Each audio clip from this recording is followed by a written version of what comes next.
So, after 6 long years, One Punch Man Season 3 is out.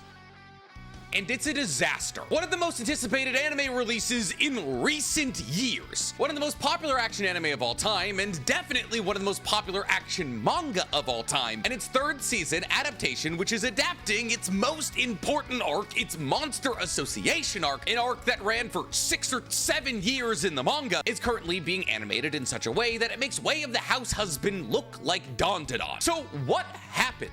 Why is it so bad? Where did JC Staff go wrong? And why did season 1 of One Punch Man look so much better than this drivel we're currently being fed? Well, today I'm going to be trying to answer all those questions and a whole lot more, because today we're talking One Punch Man Season 3.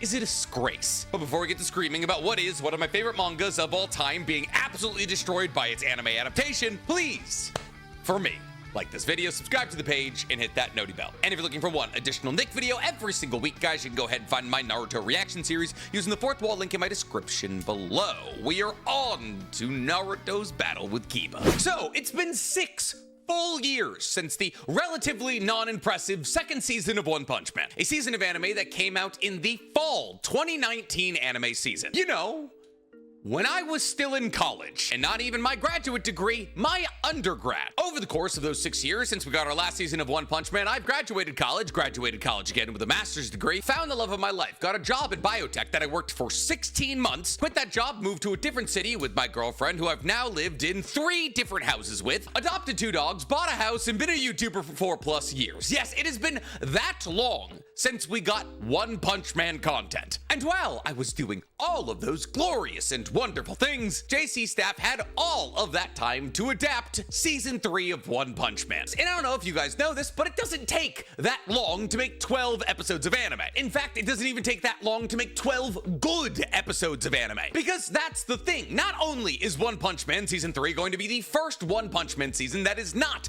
24 episodes long, but it is also by far and away the worst looking season of One Punch Man we've ever got. And what's crazy is that it's airing simultaneously against the final season of MHA, a season of anime that, according to my anime list, had half of the people waiting to see it than the amount of people waiting to see season 3 of One Punch Man, with the final season of MHA having roughly 150,000 members waiting to see it, and the 3rd season of One Punch Man having 300,000 plus. However, there's one major difference between One Punch Man season 3 and the final season of MHA. Well, actually, there's a few major differences, but the big one that I want to talk about right now is the fact that the last season of MHA, season 7, came out in the spring 2024 season. That is 18 months ago. And I know some of you aren't so great at math, so I'll do it for you here. 6 years is 72 months. That means that the last season of One Punch Man, season 2 of One Punch Man, came out 4 times longer ago than the last season of MHA. That is to say that JC Staff had 4 times the amount of time to get out a 12-episode season of anime than the team at Bones did. And yet somehow, someway, Bones is producing movie-quality episodes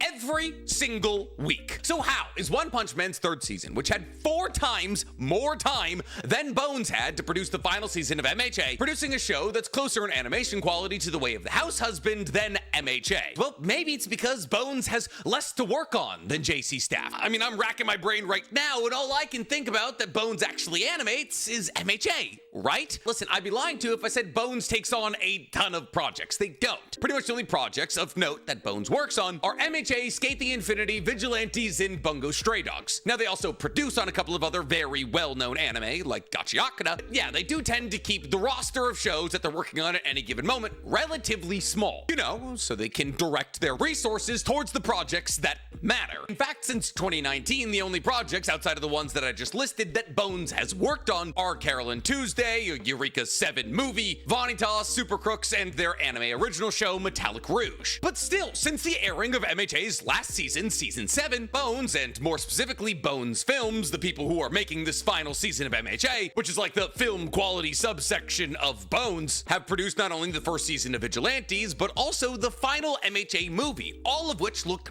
fantastic. But that must seemingly be the difference between a mediocre studio like JC Staff and a widely, at least pretty beloved studio like Bones. Yeah, I get a couple of the MH seasons weren't great, but they were all better than what we're getting from One Punch Man right now. But surely JC Staff has just been inundated with work that's been keeping them from producing the highest quality version of what should be their highest grossing IP.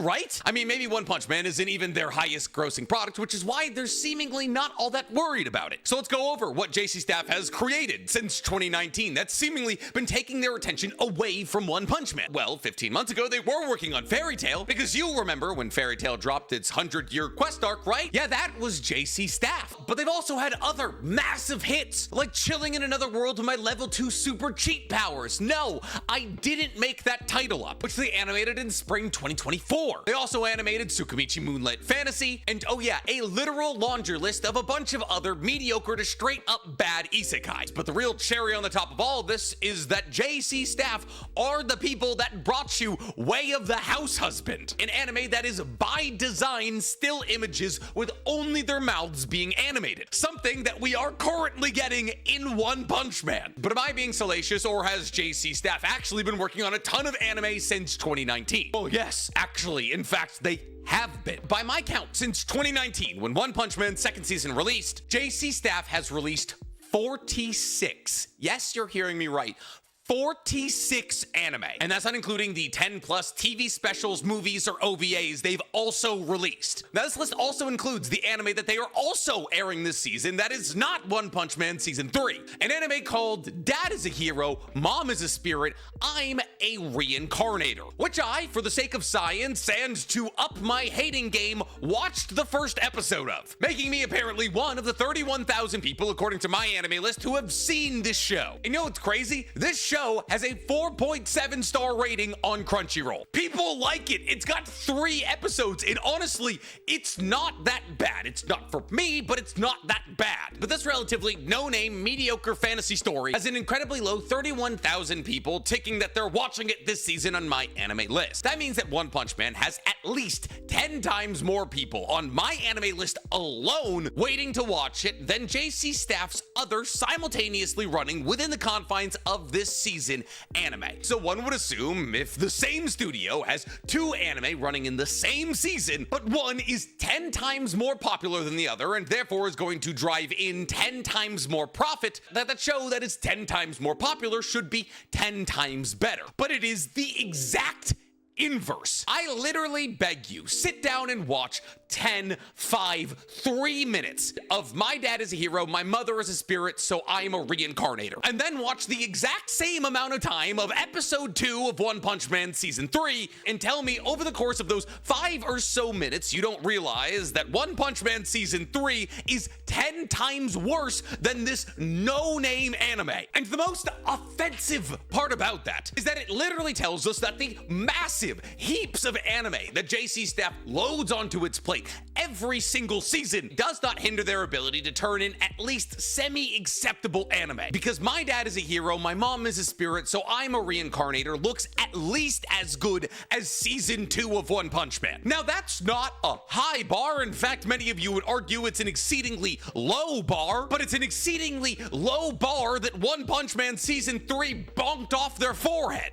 And that's the craziest thing, is that our standards were not high. Sure, it's been 6 years since we got One Punch Man content, so everyone believed that JC Staff was pouring their heart and their effort and their blood and sweat and tears into One Punch Man for 6 years. But we know that it doesn't take 6 years to make high quality content. We've been getting a new season of TYBW every 16 months for 5 straight years. And Bleach's 1,000-Year Blood War arc is consistently one of the best looking anime I've ever seen. It doesn't take 6 years to make 12 high quality anime episodes. It takes money, freelance animators, and high quality directors with track records of doing well animated projects. And what's wild is that even in Season 2, they had some of those things. See, Season 2 of One Punch Man was JC Staff's first season with One Punch Man, after the absolutely beautiful, gorgeous, and mind-blowing Season 1 that was delivered by Madhouse. And because the quality of Season 1 of One Punch Man was so startlingly good, everyone saw Season 2 of One Punch Man, which is objectively fine, as a massive step back. But we know why this step back happened. It's not some crazy unknown mystery. See, not only is Madhouse known for giving a damn about their projects, as they're best known for some of the literal best anime of all time, like Death Note, Hunter x Hunter, Season 1 of One Punch Man, Death Parade, Monster, Free Rig, Black Lagoon, Hellsing Ultimate, Batum. And they're also also known for some very visually stunning anime that I definitely wouldn't call some of the best anime of all time, like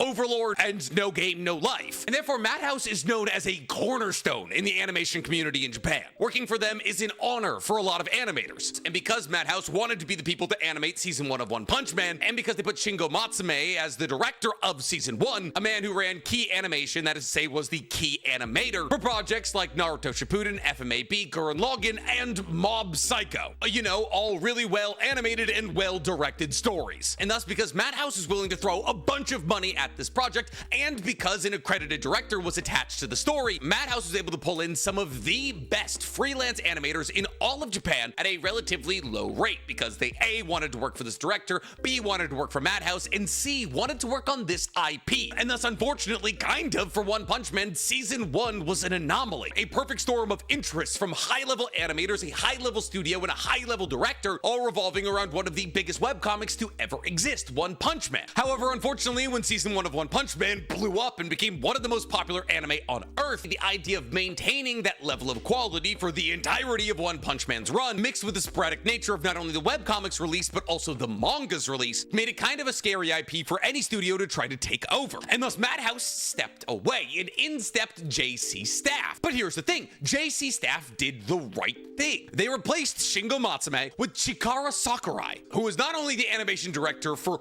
all of part 1 of Naruto, but also all of Naruto's movies. However, he wasn't given a Madhouse budget. He was given a JC Staff budget, which means he wasn't given the budget to get the freelance animators that Madhouse had given their director. And thus, while season 2 of One Punch Man is directed really well, unfortunately it doesn't have the animation quality to fill out the direction to the highest level possible, because all of the animation was done in-house with JC Staff animators. And those JC Staff animators just aren't as good as the highest level freelance animators that exist in Japan. And therefore, while One Punch Man season 2 does have its moments, it never reaches the heights that One Punch Man season 1 reached. But still, it was able to be okay because it had an incredible director directing the animation. So while it wasn't as pretty as One Punch Man season 2, it was still a good product. But it's Chikara Sakurai directing season 3.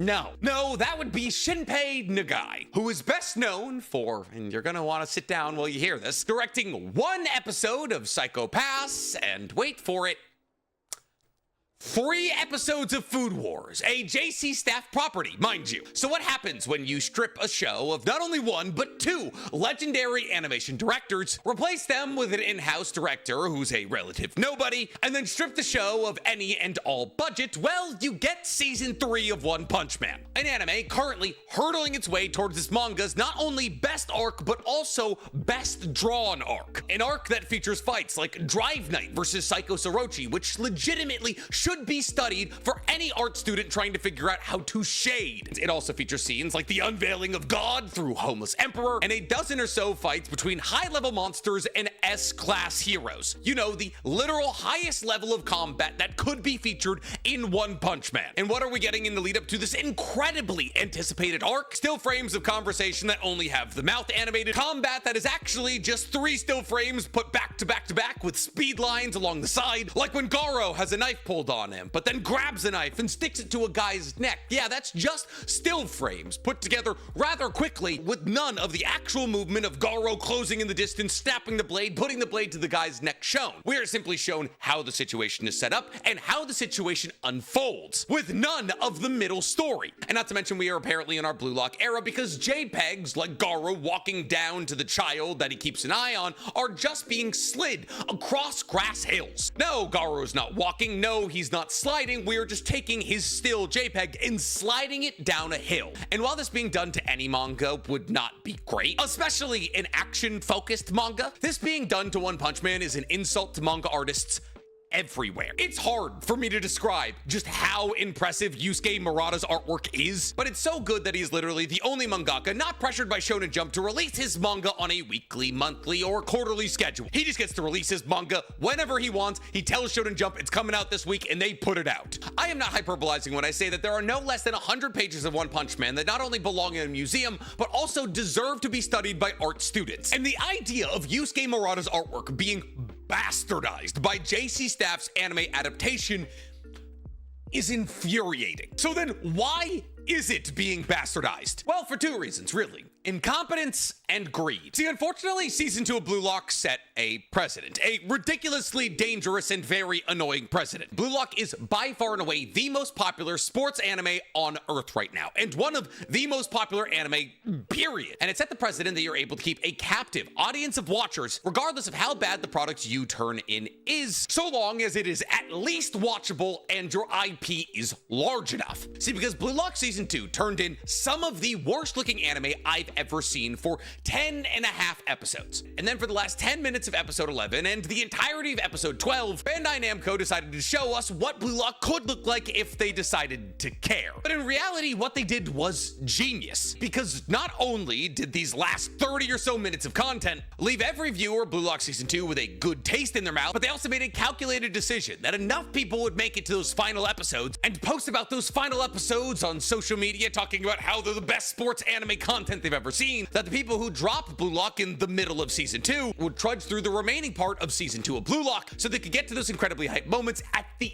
end of Season 2. And thus Bandai Namco got to save an insane amount of money in production by literally editing and creating the first 10 and a half episodes of Blue Lock Season 2 in CapCut, and then spend a literal 12th of what they could have spent on the season in the last 30 or so minutes of content to ensure that not only they wouldn't lose too many fans, but also to hook enough people back in for Season 3 by showing them what Season 3 could possibly look like. And they were able to do this because there was no way, regardless of how bad Blue Lock Season 2 looked, that Bandai Namco wouldn't have enough fans and enough money to air a third season. That's the thing. These big studios know with incredibly popular IP that people are gonna show up, regardless of what the continuing seasons look like. My Hero Academia is currently doing something kind of just like this. Season 5, 6, and 7 of My Hero Academia were widely maligned, and My Hero Academia went from the most popular anime on Earth to not even top 5 most popular anime in the season that it's airing. However, because the final season of MHA is so ridiculously good and is getting so much love online, I guarantee you some people who dropped MHA in Season 5 are gonna pick it back up so they can see how it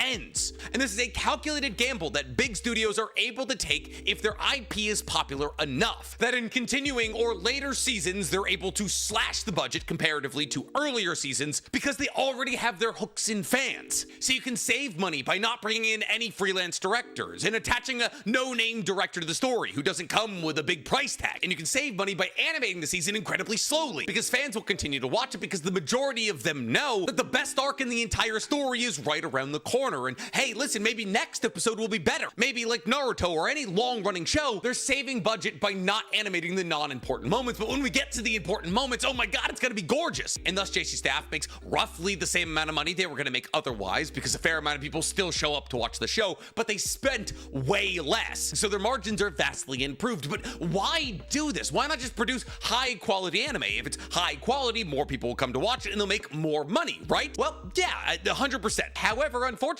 One Punch Man is in a weird situation. See, yes, if One Punch Man was a finished manga and JC Staff could see, oh, we get to animate this for years and years to come, they would probably put more effort into it, at least as much effort as they put into Season 2. But the reason that we're seeing a noticeable decline in terms of quality is because One Punch Man's story will probably never be finished. See, One Punch Man was originally a webcomic created by a guy named One. Well, he's not named One, but like he named himself One. The same guy that made Mob Psycho, and he's terrible at drawing, but really good at telling stories. Now, the manga of One Punch Man is a slightly different telling of that webcomic story, drawn and articulated by Yusuke Murata. And now, while Yusuke does make a fair amount of differences in the manga comparatively to the webcomic, the story still follows the same relative structure. However, there's a problem, and that problem is that One hasn't produced a new chapter of One Punch Man in like 4 years. It's like 3.5, I think. And the last chapter of the webcomic that One produced was the last chapter of the Neo Heroes arc, an arc that the manga is kind of just now starting, which means that Yusuke Murata, who's actually released a bunch of chapters recently, is currently adapting what is effectively the last arc of One Punch Man. But it's not the end of One Punch Man. But an inconsistent posting schedule from not only One, but also Yusuke Murata is enough to give any animation studio pause. Because while this 12-episode season of One Punch Man will probably end somewhere around chapter 135 of the manga, the next 12-episode season, which will focus mostly around sites Saitama vs. Garo will end around chapter 170. And Yusuke Murata, in like 23 hours from right now, is going to be dropping chapter 214. Now, if you do some quick math in your head and assume that about 3 manga chapters are adapted into every anime episode of One Punch Man, that means that there's only really about 36 episodes of anime content left in the One Punch Man manga. And it might take literal years for Yusuke Murata to produce the entirety of the Neo Heroes arc. He does not make the manga all that fast. Thus, as sad as it sounds, I believe JC Staff is trying to milk One Punch Man for everything that's left in it. I don't think there's going to be an anime adaptation of the Neo Heroes arc. I believe Saitama vs. Garo is going to be how this anime ends. And therefore, the reason that season 3 looks like it was animated by kindergartners is because JC Staff is trying to capitalize off the existing fandom of One Punch Man in the cheapest way possible to ensure that their profit margins are as high